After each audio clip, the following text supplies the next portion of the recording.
Number 8. Graph the inequality y is greater than x plus 5. When you're graphing a line, you use the formula y is equal to ax plus b, or rather mx plus b, where m is your slope and b is the y portion of the y-intercept. So in other words, whatever b is, that's where it crosses the y-axis. So in this case, we don't have an equality, we have an inequality. Y equals x plus 5, which is 1x plus 5. And we see that the slope is 1 and the y-intercept is 0, 5. So the point 0, 5 is on the y-intercept, and the slope is going to be 1. To find your next point on your line, you go up 1 and over 1, up 1 and over 1, or you can go down 1 and over 1. And so you draw a line through there. But in our case, we have an inequality where y is greater than. There is no equal component. And when there is no equal component, you draw a dashed line. And now we decide which side of the line we shade to show all the solutions that x can be, x and y. So it says y is greater than 1x plus 5, which means y is greater than the line. So we shade the area above the line because y is greater than the line. And that is our solution set. In this problem, we are to solve and graph the following inequality, which is 3x minus 9 is less than or equal to negative 8, or x minus 11 is greater than or equal to 8. Remember, or is a union, and so it includes everything in the first inequality and everything in the second inequality. So let's find the solutions to each inequality. For 3x minus 9 is less than or equal to 8, we add 9 to both sides and then divide that result by 3. And when we do so, we get x is less than or equal to 1/3. Now let's do the other inequality. We add 11 to both sides to get our result, and we get that x is greater than or equal to 8. So let's graph that on a number line. Here's our number line, and we go to 1/3. X is less than or equal to 1/3.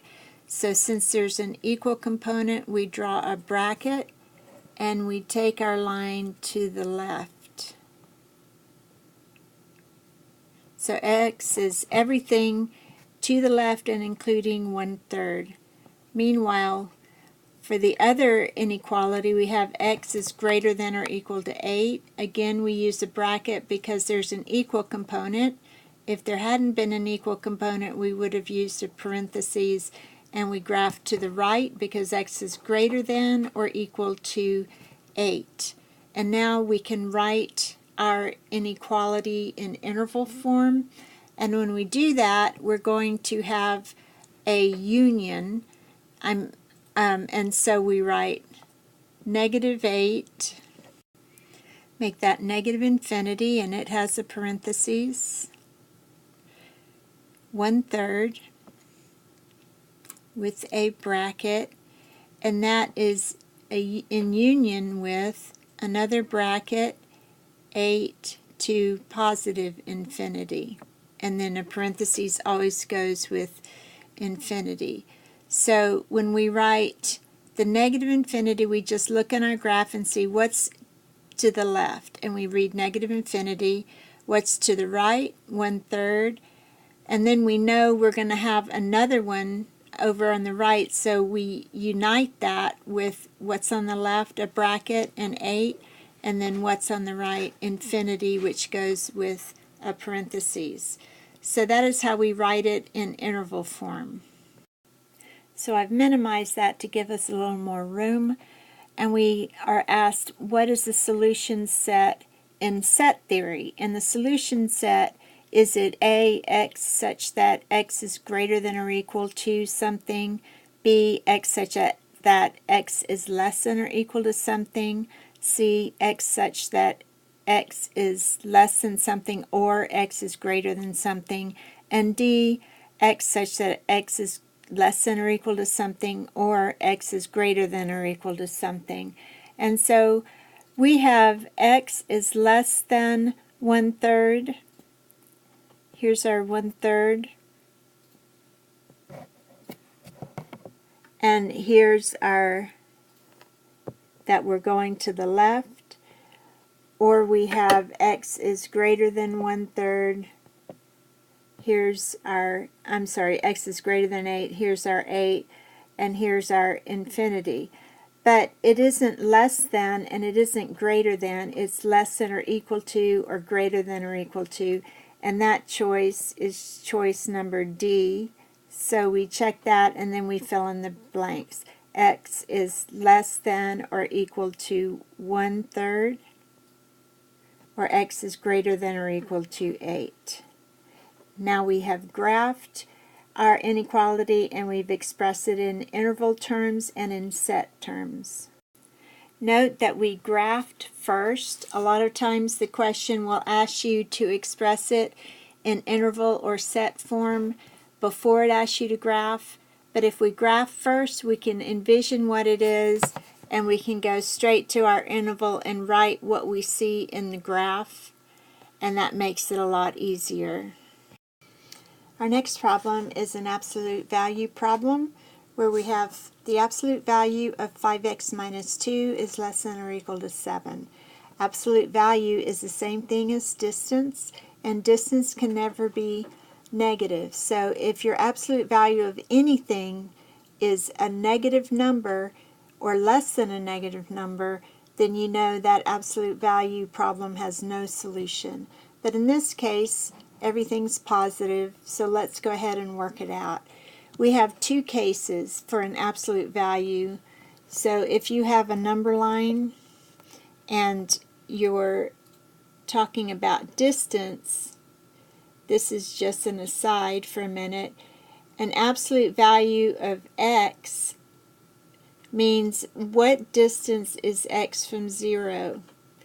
So it can be this distance or it can be this distance.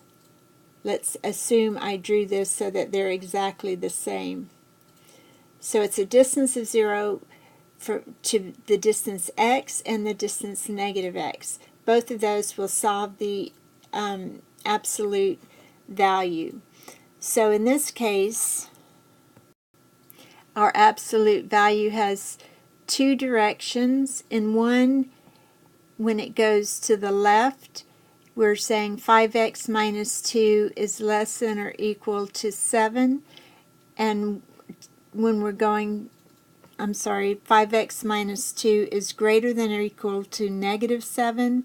And when we're going the other direction, it's 5x minus 2 is less than or equal to 7. So let me rewrite that. 5x minus 2 is greater than or equal to negative 7. And then the other situation is 5x minus 2 is less than or equal to 7.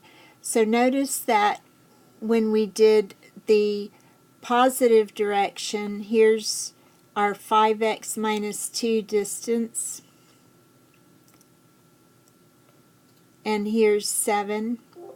Then we left everything just as it looks in the problem, except we took off the absolute value. So we have 5x minus 2 is less than or equal to 7.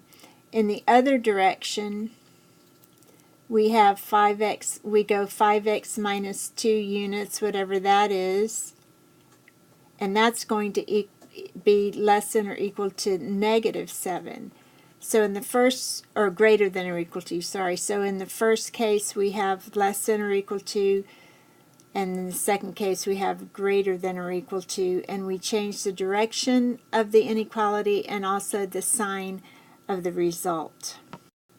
So now we solve each of our inequalities. On the left we add 2 to both sides and then we divide by 5. Now remember, if we had divided by a negative number, we would have had to change the direction of the inequality, but we didn't. We only added a positive number and we divided by a positive number, so we didn't change the direction. Now for the second inequality, we have to add 2 to both sides and then divide by 5. And that gives us that x is less than or equal to 9/5. So on our absolute value chart or graph, we have that x is greater than or equal to -1 and x is less than or equal to 9/5. So all the values that satisfy both of those things will work. So we graph x is greater than or equal to -1.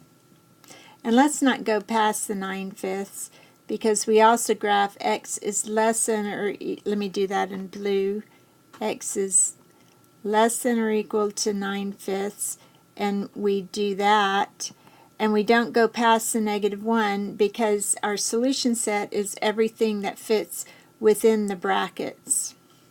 So our solution set goes from -1 to 9/5, and it has brackets because our inequalities have an equal component to them.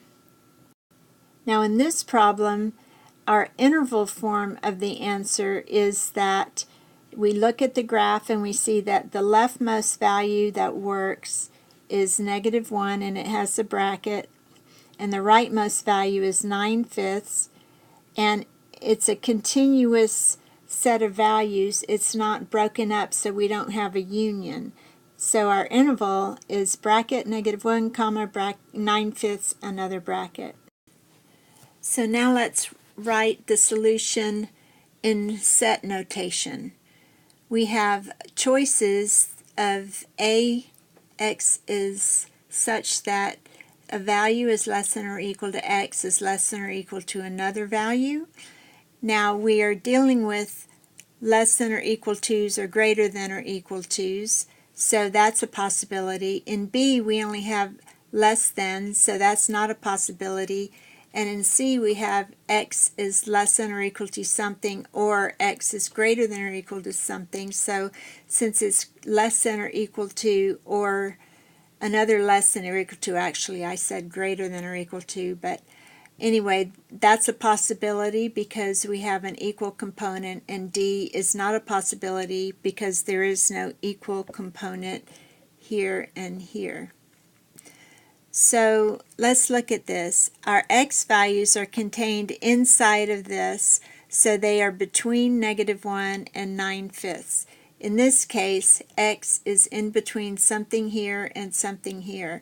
And in this case, that isn't true. X is either less than something, or x is great. This should be greater than or equal to something else.